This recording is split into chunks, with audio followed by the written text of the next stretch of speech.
Mano Murthy ಸರಿಂದ is A very ಅಂದರೆ ನಾನು ನೋಡ್ದಂಗೆ ಗುಡ್ ಜೆಂಟಲ್ಮನ್. ಬಿಗ್ ಎಫ್ ಎಮ್ಗೆ ಮುಂಗಾರು ಮಳೆ ಟೈಮಲ್ಲಿ ಬಂದರು. ನಾನು ಅವರಲ್ಲಿ ನೋಡಿದ್ದು ಏನಂದರೆ ಸುತ್ತಮುತ್ತ ಇರೋರಿಗೆ ಅವರೆಲ್ಲರನ್ನು ಬೆಳೆಸೋವಂಥ ಪ್ರಯತ್ನ ಖಂಡಿತ ಮಾಡಿದರು.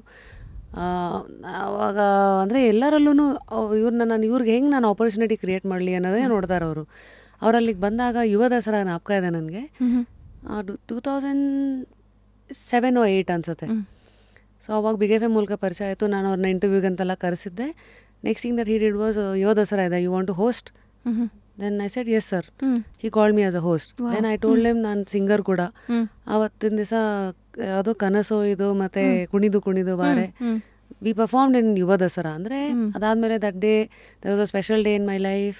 ಕೇಕೆಲ್ಲ ತರಿಸಿದ್ರು. ಅಂದರೆ ಇವೆಲ್ಲ ಏನಕ್ಕೆ ಹೇಳ್ತೀವಿ ಅಂದರೆ, ಒಂದು ವ್ಯಕ್ತಿಯ ಒಂದು ಪರಿಚಯ ಅವರ ವರ್ಕ್ ಆದರೆ ಆ ವ್ಯಕ್ತಿತ್ವದ ಪರಿಚಯ ಆಗೋದು ಎಲ್ಲ ಇದ್ರ ಮೂಲಕ. I still remember sweet chop, ಅಂದರೆ ಅಷ್ಟು ಸೀನಿಯರ್ ಆದ್ರೂ ರಿಹರ್ಸಲ್ ಅಂತ, ಡೌನ್ ಟು ಅರ್ತ್, ಸದಾಶಿವನಗರ ಮನೆಗೆಲ್ಲ ರಿಹರ್ಸಲ್ಸ್ ಅಂತ ಕರೆಯೋರು. ತುಂಬ ನಿಮ್ಮ ವಯಸ್ಸು ಹೇಗಿರುತ್ತೋ ಅದಕ್ಕೆ ತಕ್ಕಂತೆ ಅವ್ರು ಮಿಂಗಲ್ ಆಗಿ ಆ ಲೆವೆಲ್ಗೆ ಇಳಿದು he makes you feel comfortable. So this is my experience with him. And ನಿಮಗೆ ನಾವು ವಾಟ್ ಲೆಸನ್ಸ್ ಅಥವಾ ವರ್ಡ್ ಆಫ್ ಅಡ್ವೈಸ್ ಏನಾದ್ರು ಕೊಟ್ಟಿದ್ರಾ? ಯಾಕಂದರೆ ಅಮೇರಿಕಾದಲ್ಲಿ ಇದೆಯಾ, ಇಲ್ಲೇನಾದ್ರು ನೆಲೆ ಹುಡ್ಕೋಬೇಕಂದ್ರೆ ಏನು ಮಾಡಬೇಕು ಮಾಡಬಾರ್ದು, ಏನೇನು ಹೇಳಿ? ಅಡ್ವೈಸ್ ಅಂದರೆ ಮೈ ಫಸ್ಟ್ ಟೈಮ್ ಮಾತಾಡಿದಾಗ ಸಿಂಗಿಂಗ್ ಅಡ್ವೈಸು ಕೊಟ್ಟಿದ್ರು. Like you have to sing openly, ಆ ಥರದ್ದೆಲ್ಲ. ಪ್ಲೇಬ್ಯಾಕ್ ಸಿಂಗಿಂಗ್ ಏನು ಕೇಳ್ತಾರೆ ಅನ್ನೋದು ಅಡ್ವೈಸ್ ಕೊಟ್ಟಿದ್ರು. ನಾನು ತುಂಬ ಕ್ವಶನ್ಸ್ ಕೇಳ್ತಿದ್ದೆ ಅವರಿಗೆ. When you record with Sonu Nigam or Shreya Ghoshal, how it will be, ಎಷ್ಟು ಟೈಮ್ ತೊಗೋತಾರೆ, ಹೇಗೆ ಆಡ್ತಾರೆ, ಹೇಗೆ ವಾರ್ಮ್ ಅಪ್ ಮಾಡ್ತಾರೆ, ಅವೆಲ್ಲ ತುಂಬ ಕೇಳ್ತಾ ಇದೆ. ಅದೆಲ್ಲ he use to tell me, okay ಈ ಥರ ಮಾಡಬೇಕು. ರೆಕಾರ್ಡಿಂಗ್ ಮುಂಚೆ ವಾರ್ಮ್ ಅಪ್ ಈ ಥರ ಕಾರಲ್ಲೇ ಮಾಡ್ಕೊಂಡು ಬರೋರಂತೆ ಸೋನು ನಿಗಮ್ ಸರ್. ಸೊ ಅದೊಂದು ಅಡ್ವೈಸ್ ಕೊಟ್ಟಿದ್ರು. ನಾನು ಮನೇಲಿ ಮಾಡ್ಕೊಂಡು ಹೋಗಿ ಆ ಥರ when we are recording. So Mano Murthy sir ಜೊತೆ ತುಂಬ ರೆಕಾರ್ಡಿಂಗ್ ಎಕ್ಸ್ಪೀರಿಯನ್ಸ್ ಇದೆ ನನಗೆ. ದ್ಯಾಟ್ ಈಸ್ ಅಲ್ಲಿ ಆನ್ ದ ಸ್ಪಾಟ್ ರೆಕಾರ್ಡಿಂಗ್ ಮಾಡುವಾಗಲೇ ತುಂಬ ಕಲಿಯೋದಿರತ್ತೆ. ಸೊ ಅಲ್ಲೇ ಹೇಳ್ತಾ ಇರ್ತಾರೆ, ಈ ಥರ ಆ ಥರ ಹಿಂಗೆ ಮಾಡಿ, ಬಿಟ್ಟು ಹಾಡಿ, ಓಪನ್ನಾಗಿ ಹಾಡಿ, ಈ ಟೆಕ್ಸ್ಚರ್ ಬೇಡ, ಆ ಟೆಕ್ಸ್ಚರ್ ಬೇಕು, ಆ ಥರದ್ದೆಲ್ಲ ಹೇಳ್ತಾ ಇರ್ತಾರೆ. ಆಮೇಲೆ ನೀವು ಹೇಳ್ದಂಗೆ ಅದೇ ಎಷ್ಟು ಡೌನ್ ಟು ಅರ್ತ್ ಅಂದರೆ, he came to rally to record 2 of the movie songs, ಸಂಭ್ರಮ ಮತ್ತು ಪ್ರಣಯಮ್ ಅಂತ. ಒಂದು female solo and another one is duet ಇತ್ತು. ಸೊ ತುಂಬ ಕಲಿಯೋದಿದೆ. ಆಮೇಲೆ as a person also we have to learn so many things from him. 5 o'clock ಎದ್ದೇಳೋದು ಆಗಲಿ, ವಾಕ್ ಹೋಗೋದಾಗಲಿ, ಅಲ್ಲಿಂದ ಹಿಡಿದು there are lot of other things also we should discipline, punctuality. ಸಿಂಗಿಂಗಲ್ಲಿ ಅದೇ ಹೇಳಿದ್ನಲ್ಲ ಆ ಥರನೇ. Mostly I was like curious, ಹೇಗೆ ಇಷ್ಟು ನಿಮಿಷಕ್ಕೆ ಮುಗಿಸ್ಬೇಕಾ ರೆಕಾರ್ಡಿಂಗ್, ಇಷ್ಟು ನಿಮಿಷಕ್ಕೆ ಮುಗಿಸ್ಬೇಕಾ ಅನ್ನೋದು, ಬೇಗ ಮುಗಿಸ್ಬೇಕು ಅನ್ನೋದು ಬೇಡ, ಕರೆಕ್ಟಾಗಿ ಬರೋದು ಬೇಕು, ಇಂಪಾರ್ಟೆಂಟ್ ಅನ್ನೋದೊಂದು ಹೇಳ್ಕೊಟ್ರು. Speed doesn't matter, qualities what you also get influenced ಅಲ್ಲ. ಈಗ ಸೋನು ನಿಗಮ್ ಅವರು, ಶ್ರೇಯಾ ಘೋಷಾಲ್ ಅವರೆಲ್ಲ ಬಂದರೆ ಒಂದು song half an hour 1 hour 45 minutes ಮುಗಿಸಿದ್ರೆ ನಾನು ಮುಗಿಸ್ಬೇಕಾಗಿಲ್ಲ. ಕೇಳ್ತಾ ಇದ್ರಾ ಅವರೆಲ್ಲ ಹೆಂಗೆ ಹಾಡ್ತಾರೆ, ವಾಟ್ ಡಿಡ್ ಯು ಅಬ್ಸರ್ವ್ ಅಂತ ಏನೇನು ಹೇಳೋರು? ಶ್ರೇಯಾ ಘೋಷಾಲ್ ಅವರು ಮತ್ತು ಸೋನು ನಿಗಮ್ ನಾನು ತುಂಬ ಕೇಳ್ತಾ ಇದ್ದೆ, ಹೇಗೆ warm up, especially warm up. Because recording ಹೋದಾಗ ವಾರ್ಮ್ ಅಪ್ ಆಗೋಕ್ಕೆ ಟೈಮ್ ತೊಗೊಂಡ್ಬಿಟ್ರೆ ಟೇಕ್ಸ್ ತೊಗೊಳಕ್ಕೆ ಇನ್ನೂ ಟೈಮ್ ಹಿಡಿತೆ. ಸೊ ವಾಯ್ಸ್ ವಾರ್ಮ್ ಅಪ್ ಆಗಿಬಿಟ್ರೆ ಮುಂಚೆನೇ ಬೇಗ ಆಗತ್ತೆ.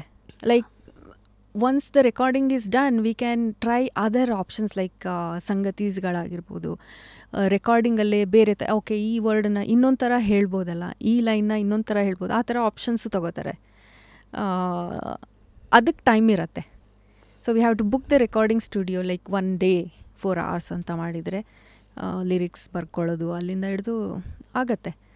ನಿಮ್ಮ ವಾರ್ಮ್ ಅಪ್ ಏನು exercise? For example I do lip rolls. Yes wait,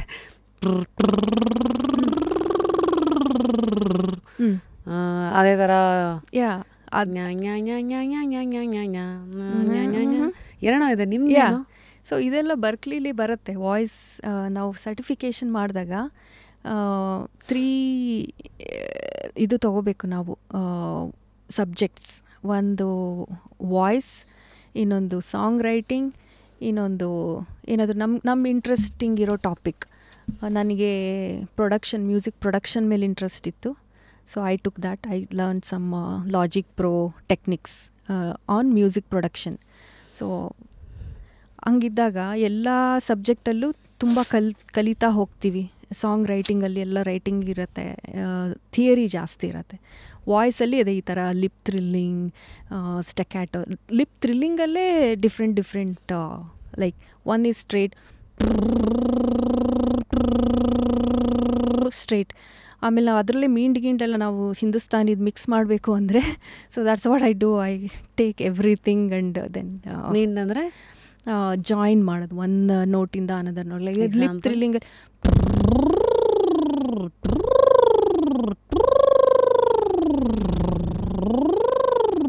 ಆ ಥರ. ಆಮೇಲೆ ಸ್ಟೆಕ್ಯಾಟೋನು ಮಾಡು,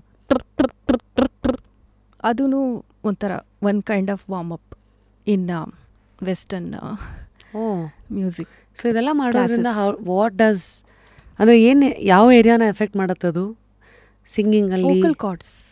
ಅಂದರೆ ಅದು ಹೈ ಪಿಚ್ಚಿಗೆ ಹೆಲ್ಪ್ ಮಾಡುತ್ತಾ, ಸಂಗತಿಗಳನ್ನು ಕ್ಲಿಯರಾಗಿ ಕೇಳಿಸೋ ಹಂಗೆ ಮಾಡುತ್ತಾ, ಅಥವಾ ಪ್ರೊನೌನ್ಸಿಯೇಷನ್ನಲ್ಲಿ ಇನ್ನೂ ವಾಯ್ಸ್ ರೌಂಡೆಡ್ ಆಗಿ ಬರುತ್ತಾ?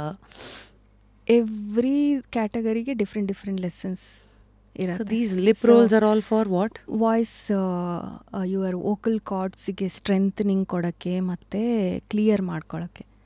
ಸೊ ಲಿಪ್ ರೋಲ್ಸ್ ಇವೆಲ್ಲ ಬರುತ್ತೆ. ಲೋವರ್ ಆಕ್ಟೇವ್ಸ್ದೇ ಬೇರೆ ಬೇರೆ ಎಕ್ಸಸೈಸಸ್ ಇರುತ್ತೆ. Higher octaves they will start with lower octave, mid range and then higher octave. So ಎಲ್ಲ ಥರದ್ದು ಗೊತ್ತಿದ್ರೇ ಆಯ್ತು ನನ್ನ ಪ್ರಕಾರ ಒಳ್ಳೆ ಸಿಂಗರ್ ಆಗೋಕ್ಕೆ ಸಾಧ್ಯ ಅಂತ ಅನ್ಕೋತೀನಿ. ಬಿಕಾಸ್ ಲೋವರ್ ಆಕ್ಟಿವ್ ಕೆಲವರು ಇಗ್ನೋರ್ ಮಾಡಬಹುದು, but if you become a master in lower active, yeah ಅದಕ್ಕೆ ಇದಾಗುತ್ತೆ, ಈಸಿ ಆಗುತ್ತೆ. ಲೈಕ್ ಸಾನಿ ದ ಪ ರೆ ಸಾನಿ. ಕರೆಕ್ಟ್. ಎಷ್ಟು ನಾನು ಕೆಳಗೆ ಹೋಗ್ತೀನೋ ಅಷ್ಟು ಹೈ ಪಿಚ್ಗೆ ಹೆಲ್ಪ್ ಆಗುತ್ತೆ ಅಂತ. ತುಂಬ ಫೋರ್ಸ್ ಮಾಡೋದು ಬೇಡ.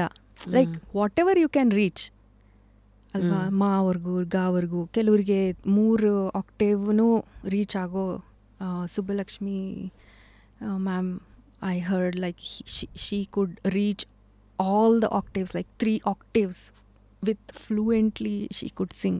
Wow. So I think including me, every singer's goal is that all octaves fluent agi without cracking your voice ಹಾಡೋ ಥರ ಪ್ರಾಕ್ಟೀಸ್ ಮಾಡಬೇಕು.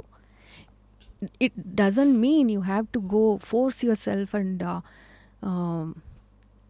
ruin your vocal cords. ಆ ಥರ ಅಲ್ಲ. ಸ್ಲೋ ಆಗಿ 1 note at a time, 1 note per day ಅಥವಾ 1 note per week ಆದರೂ ಪರವಾಗಿಲ್ಲ. It's a long process. It's not a race. You cannot achieve anything ಆ ಥರ.